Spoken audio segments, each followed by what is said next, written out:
Hey guys, Blake here from Into Mobile, and today we're going to take a quick hardware tour and unboxing of the brand new Samsung Galaxy S2 Epic 4G Touch. This is the Sprint version, so this is one of the two variants that actually got the screen upgrade to 4.52 inches opposed to the original 4.3 inches, which is what you'll find on the AT&T version, but not the Sprint or T-Mobile version. This is one of the best phones that we've ever laid eyes on before. We loved it when we reviewed it back in May, and now we're finally glad that we have a US version in our mid. We're going to dive in right now. Overall, the packaging is pretty simple.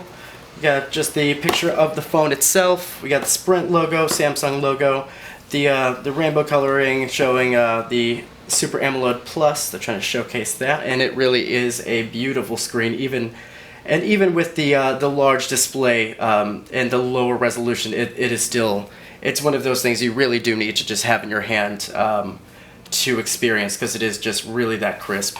We're just gonna jump into the unboxing, and it's gonna be pretty quick, not gonna lie. This is the handset right here, but we're gonna throw this over here right now. Removing that will give you this little envelope, and let's see what's in that. We have a bag to recycle your old phone. We have some important information on the phone. We have a Spanish getting started guide and an English getting started guide. Awesome.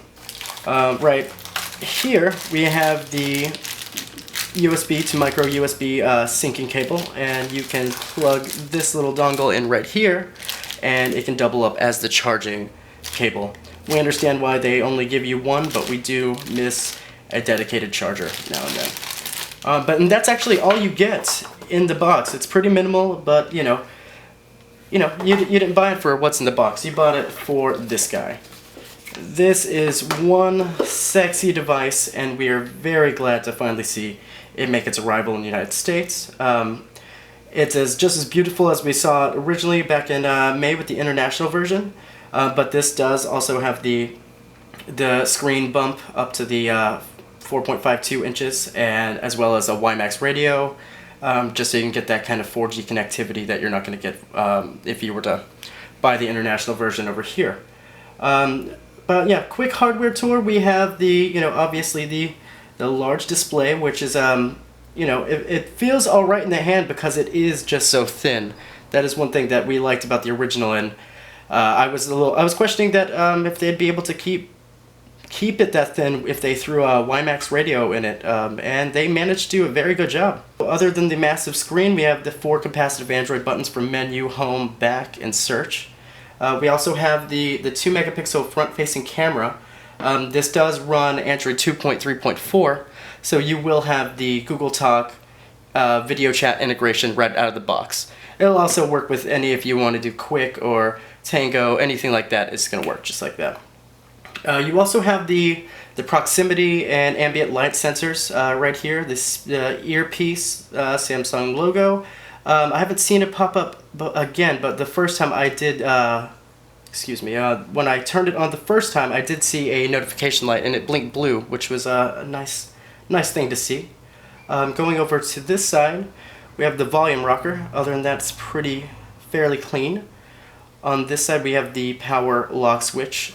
And when you're dealing with such a large screen size, I used to not be such a fan of it, but when you do have a big screen, it feels a little more natural to hold it with your hand like this and just kind of unlock it that way instead of having to reach over like that. Other than that, going to the top, we have the 3.5 millimeter headphone jack, a tab for taking off the back, which we'll do in a second, and on the bottom we have just the charging port and the microphone hole. The back houses the 8 megapixel camera that can record in 1080p HD, and it does it fairly well. The original handled it really well, and that's something you actually don't see in a lot of phones. I know we've had some HTC phones that, it can record in HD, but it kind of struggles. This is one of those phones that just handles it like a breeze. You also have the Galaxy S2 and Sprint branding. It also comes with the textured backing, which we saw in the original, which is definitely something that we like to see. Samsung likes to use a lot of plastics, but this textured backing makes it feel a little less cheap.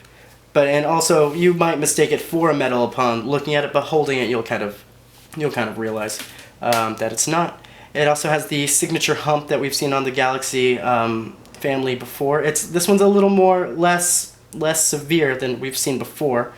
Other than that, it's pretty nice. It has a speaker grill right upon it, and this doesn't move, but you can pull this tab right here, and it pops off fairly easily.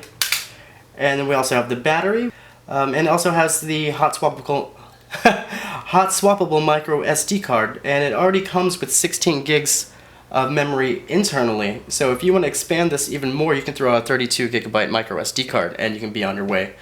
As far as the back goes, this is something that concerned a lot of people. It is technically a flimsy piece of plastic, but if you've seen the one video online, you can basically just bend the hell out of this thing, and it's just not gonna really cave. It will go right back to its original shape, and it should be able to take a fair beating. So we definitely like that about it.